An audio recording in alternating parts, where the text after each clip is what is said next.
MAIRE'S Journey by Famie. Exterior, hospital, day. Fern, a little bluebird the size of a canary, flies over the grounds of a hospital. He soars in close and eventually stops on the ledge of a window. Looking through the window, Fern sees an IV drip and the back of a bald head.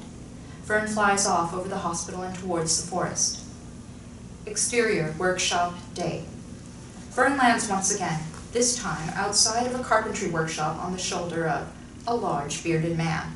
The man feels around for his tools, making it clear he is blind. He then goes to work carving a wooden boat.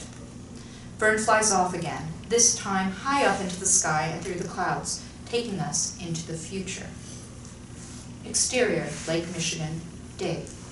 Fern flies over the waters of Lake Michigan while a small pink boat sails beneath him. The boat bobbles in the choppy water until a hand grabs the small boat and picks it out of the water.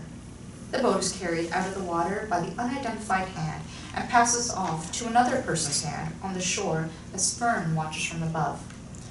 The title, MAIRE'S Journey, appears over the water as Fern continues to fly up above. Fade to black. Exterior forest, day. It's mid-morning in early spring. A dewy sky above tall evergreens, slender birches, sturdy maples, and giant birches that are bursting with buds. An asphalt path winds through the trees. The woods bustle with life, chipmunks stirring the underbrush, squirrels chattering up tree trunks, deers picking their way through the bushes and sapling. Coming down the path in a wheelchair is Mayor Kent, 17, bald with heavily swollen and bandaged legs. Just the tips of her feet stick out. On her left hand, between her thumb and index finger, is a small black shamrock tattoo. Pushing her is Dr. Monika, mid-30s, a blonde in a lab coat and Crocs with a badge that reads, Dr. Monika, cardio-oncologist, Great Lakes Medical. How's it going, Mayor? Living the dream, Monika. More like a nightmare, isn't it? Sometimes I hope I'm going to wake up and realize it was all a terrible dream. As they make their way down the cracked asphalt path, Fern soars over the trees above before landing on a tree behind the two. The bird flutters from tree to tree as if following them. The bird dives down to the path and stops in front of Mayor and Monika, hovering in midair. Monika stops in surprise. Look at that. Isn't that something? It's almost like it wants to talk to us. The bird flies down the trail, stopping every once in a while to turn its head to see if Mayor and Monika are following. The two women look at each other and shrug. I guess it's going the same direction we are. Where are we going, by the way? You know, I don't know. I always wanted to go down this path for a walk. It's close to the hospital. I thought it might be a nice thing for us to do today. Anything to get out of my room for a while. They walk in silence for a bit. The bird is nowhere to be seen. Have your parents been by in a while? No, they don't get around that often. Does that bother you? Not anymore. Well, I'm sure whatever it is, it's time to put it aside now. I don't think so. We don't see eye to eye on religion and things like that. I had a really strict upbringing, and I had a falling out with my dad last year. It was just too much. Monika stops walking and looks down at Mayor. But surely they understand the importance of being by your side now. Mayor shrugs. Monika shakes her head and they continue down the path. As they round a bend, they see the bird sitting on a branch hanging out into the path. It flutters up to hang in the air again in front of Mayor and Monika. That's so funny. It's almost like he wants us to touch him.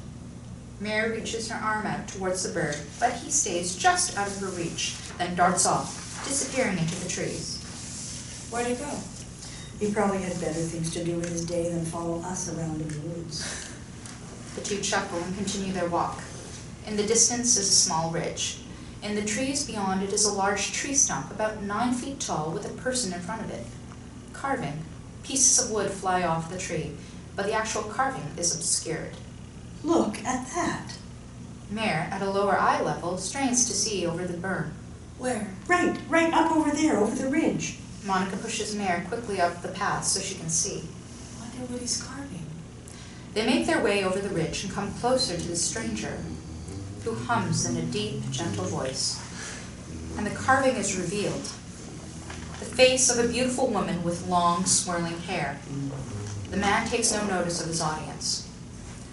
This is a large bearded man, George, early 60s, 6'8", broad, and dressed in blue overalls and blue flannel buttoned down with massive, worn leather boots, long gray beard, bare paw hands. Thinks Sasquatch meets Gandalf the Grey.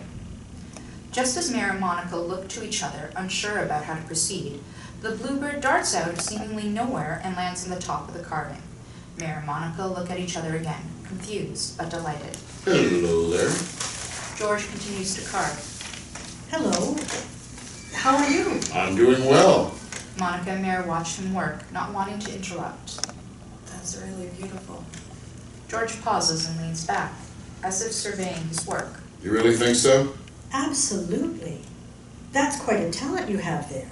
George resumes his carving. Why, thank you. That's nice to hear. But do you see the bird on top of the tree? Fern? Oh, yeah. Fern's with me all the time. Likes to hang out while I work.